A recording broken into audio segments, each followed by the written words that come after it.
Hey folks, this is Vince with Dad's Gaming Addiction, and today we're going to quickly check out Warhammer 40k, Dawn of War 2, Chaos Rising. Rolls right off the tongue. Now this is one of 3 games available in the Anniversary Edition that you can find on Steam for about $50. This Anniversary Edition includes 3 different games. The original Warhammer 40k, Dawn of War 2. It includes Warhammer 40k Dawn of War 2 Chaos Rising, which is the expansion, and that's what you're seeing here today. And then lastly, it includes the Warhammer 40k Dawn of War 2 Retribution. I'm just going to say core game Chaos Rising and Retribution from here on out. We all know it's a Dawn of War 2 anyway. So I covered the base game already in a separate video, and I did say in that video I'd be covering Chaos Rising at some point. And I'll just try and be as brief as possible.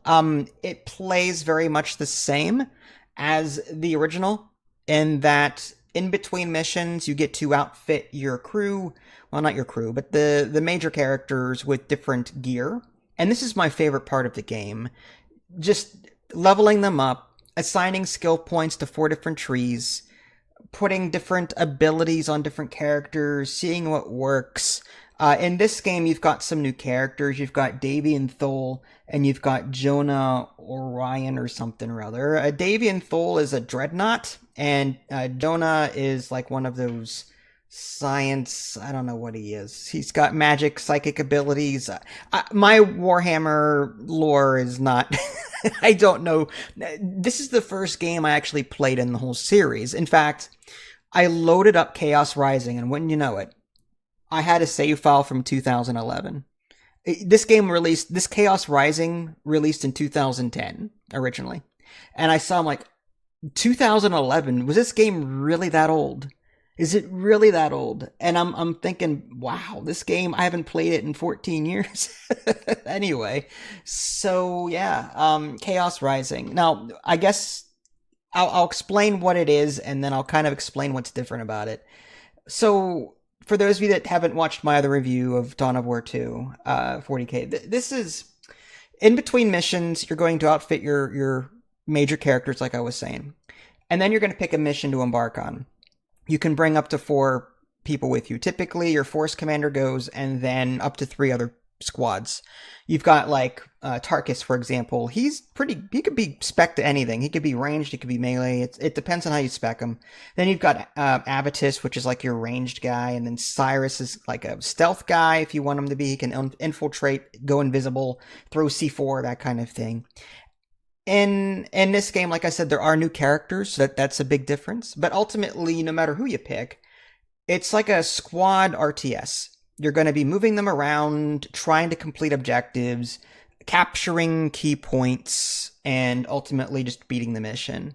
And then when you beat that mission, you go back to your ship, and whatever loot that you happen to have gotten from that mission, you can assign to your characters, making them stronger. And as I said before, there are skill points too, talent points that you can assign to your squad mates or to your squad in order to make them stronger and across 4 different categories. There's like the green stamina, there's like the red range, the yellow melee, and purple energy, I think it is.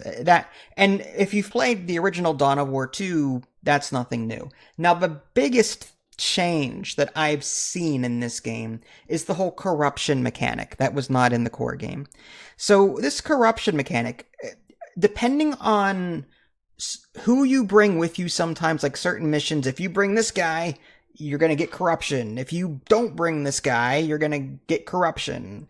But there's gear as well that's also corrupted. So if you wear that gear, you also gain corruption. And what this corruption does is it increases your corruption meter, replacing passive abilities that you would normally have. So when you're unlocking skills and talents in your skill tree, the corruption mechanic will replace those skills with a different variant of it. So I don't know if there's really any penalty other than seeing a different game end, kind of like maybe getting a different score. I personally go for the good every time. I might have to some point try the corruption and see how that's different, had different ending. But yeah, so depending on the gear that you get and and your choices and whether or not you complete certain objectives in time, you'll gain corruption. That's the biggest change to this. Another huge change are the loot boxes that you find. Typically, when you shoot them in the core game, it drops like just a general supply pack. You pick it up and it pretty much increases everyone's things by one. In this Chaos Rising, I hate it. It's specific. If it's an ammo, it only does ammo things by one. If it's a supply pack, it only does certain things by one. So like finding resources and replenishing your characters are a lot harder. I do not like that mechanic whatsoever. This is my least favorite. I hate that these ammo drops or these containers are very specific in what they give you. That being said, also the campaign is pretty short, and my only complaint with that really is it doesn't drop enough gear for me to really feel like I'm getting more powerful. In fact, like my gear that ended up dropping in my playthrough was all corrupted. And it was either I get better gear and accept corruption, or I keep my level 20 crap that I had from the previous campaign that I imported.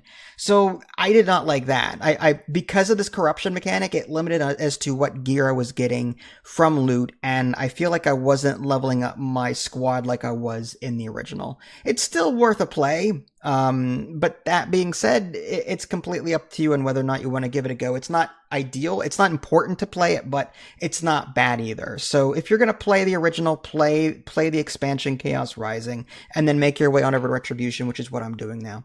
This is Vince. Thanks for watching. I'll catch y'all next time. Take care.